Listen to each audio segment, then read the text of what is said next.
que la campagne est belle. Le soleil, des arbres, une petite maison, un arc-en-ciel. La légende dit qu'au pied des arcs-en-ciel, on trouve des trésors. Voyons donc ce qu'il y a au pied de celui-ci. Oh, un casque avec un rat dedans. Mais qu'est-ce qu'il fait Il s'enfuit à notre approche. Il a failli se faire écraser par le sabot d'un cheval. Mais ce cavalier n'a pas l'air commode, mais il charge. Et de l'autre côté, des cavaliers qui chargent d'eux-mêmes.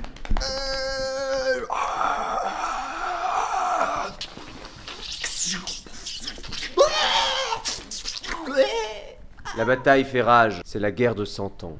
Les Français affrontent les Anglais. De toutes ces horreurs, voilà ce qu'une mère peut raconter à son fils. Tu vois, Jean, ces envahisseurs sont de petits diables rouges, montés sur de grands chevaux. On dirait des éléphants. Lâchement, ils s'attaquent aux paysans. Ils sans défense. Et les paysans n'ont qu'à leur jeter des pierres. Mais ce n'est pas assez face à leurs robustes sabots de ces éléphants chevaux.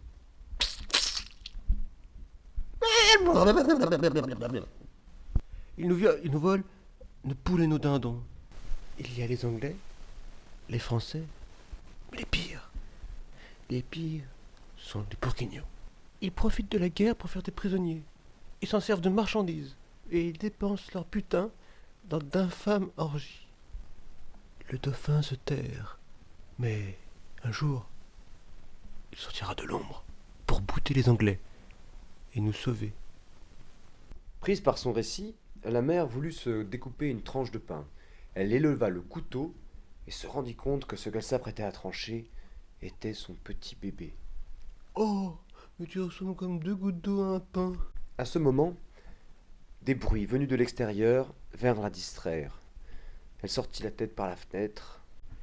Cling, clong. Oh, les Anglais étaient à sa porte. Vite, cachez le petit Jean.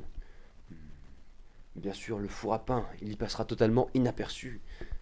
Elle le déposa dans l'antre de pierre et se retourna face à la porte. Un Anglais venait de pénétrer dans sa maison.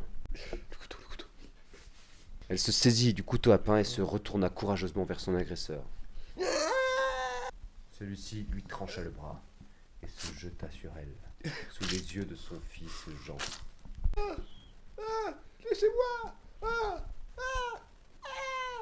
Depuis ce jour, le petit Jean conçut une véritable aversion pour les armes. Mais la stratégie de sa mère fonctionna, et le petit Jean ne fut pas découvert dans le four à pain. L'Anglais repartit, laissant sa mère pour morte. Privé de mère, le petit Jean se retrouva mis en garde dans une grande maison pleine de femmes.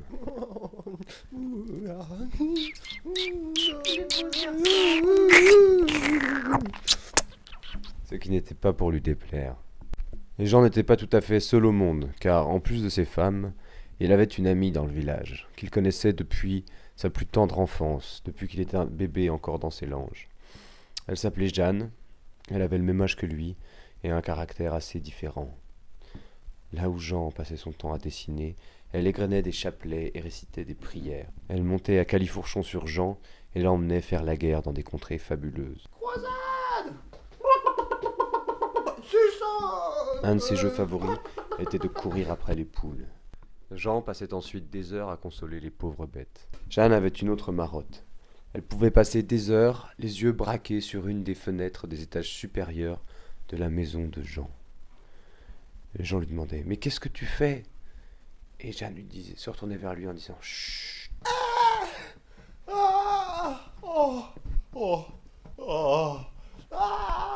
Tu entends ces voix ? Je me demande bien ce que c'est. Si bien que Jean rentra dans sa maison et demanda aux femmes qui l'habitaient quelles étaient les voix du premier étage. L'une d'elles lui répondit « Ce sont les voix des anges, mon garçon. »« Ah, il y a des anges qui habitent là-haut ? J'ai su pourtant monter et je ne les ai pas vus. »« Mais les enfants ne voient pas les anges. Ils sont trop petits. Mais patience, quand tu seras plus grand, tu pourras les voir. En attendant, tu peux les entendre. » Jean répéta cette réponse à Jeanne. Et il remarqua que depuis, elle égrenait ses chapelets en regardant la fenêtre. « Qu'est-ce que tu fais ?» lui dit Jean. « Je pose des questions aux anges, répondit Jeanne. Est-ce qu'ils te répondent? Oui, avec enthousiasme. La vie s'écoulait tranquillement dans le village. Jean ne sortait que rarement de sa maison. Pourtant, à l'occasion, il allait couper du bois. Il ne manquait pas de se faire remarquer par les autres garçons du village. C'est qui celui-là, là? C'est encore l'autre, il vit avec des nanas. Il arrivait que pendant ses exercices, ses cheveux se détachent. Mais qu'est-ce que c'est que ces cheveux longs? Et l'autre, je crois qu'il s'habille en femme aussi quand il est à l'intérieur de la maison.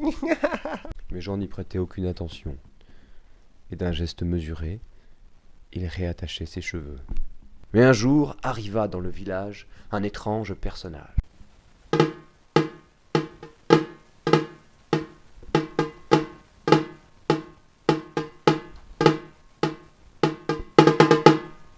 Missive de roi! Tous les jeunes gens en âge de se battre doivent se présenter devant moi. Ils rejoindront l'armée royale pour aller se battre contre les Anglais. Tous les jeunes gens du village se mirent en file devant lui. Tous avaient vu leur père partir à la guerre et ne pas en revenir, et on ne peut pas dire qu'ils étaient enthousiastes à l'idée d'eux-mêmes rejoindre l'armée.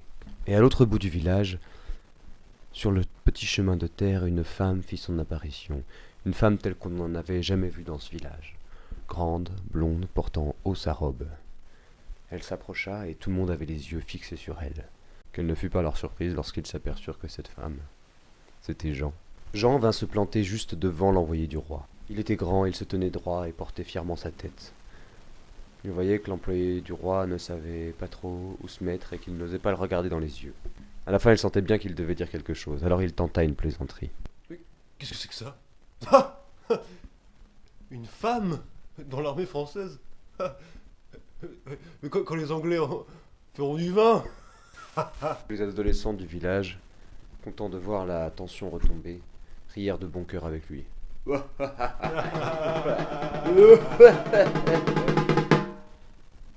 Et dans un grand roulement de tambour, il les emmena tous derrière lui pour partir à la guerre de 100 ans.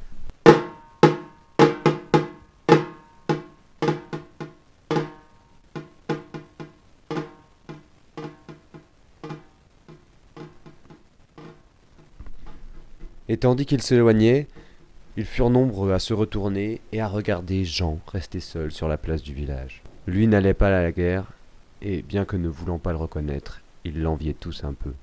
Une autre personne qui assista à cette scène fut Jeanne, cachée derrière un mur. Et elle, à l'inverse de Jean, regrettait d'être une fille et de ne pas pouvoir s'engager. De nouveau, tous les hommes étaient partis. La vie du village continua, mais dans la maison de Jean, il semblait y avoir de moins en moins d'argent. Un jour, un riche voyageur arriva. Il se présenta comme étant un bourguignon. La maîtresse de la maison où habitait Jean lui désigna toutes ses filles et lui demanda de choisir. Jean, qui passait derrière pour faire le service, se fit remarquer.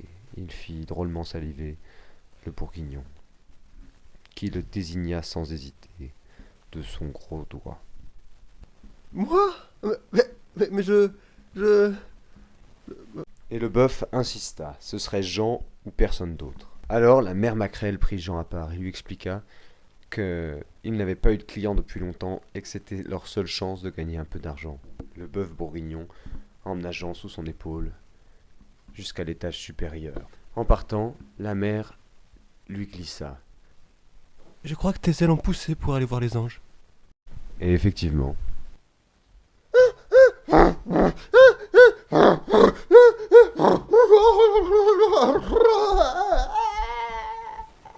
et comme tout arrive, la nuit se termina et le petit matin arriva.